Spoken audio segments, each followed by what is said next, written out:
बिस्मिल्लाहिर्रहमानिर्रहीम। हमसे मोहम्मद बिन उबैदुल्लाह ने यह हदीस बयान की।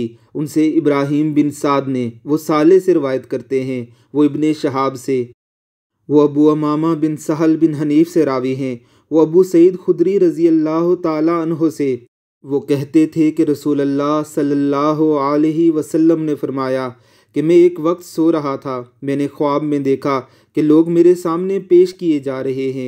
वो कुर्ता पहने हुए हैं, किसी का कुर्ता सीने तक है, किसी का इससे नीचे है। फिर मेरे सामने उमर बिन खत्ताब लाए गए।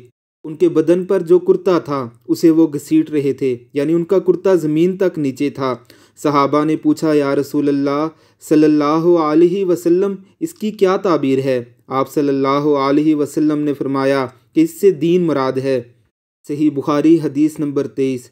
सुबहान अल्लाह, सैयदना उमर फ़ारूक रज़ी अल्लाह ताला अन्हो इस कदर दीनदार थे कि अल्लाह रब्बुल इज़्ज़त ने रसूलुल्लाह सल्लल्लाहु अलैहि वसल्लम को ख्वाब में हज़रत उमर फ़ारूक रज़ी अल्लाह ताला अन्हुमा का सबसे बड़ा कुर्ता दिखाया, यानी सबसे ज़्यादा ईमानदार।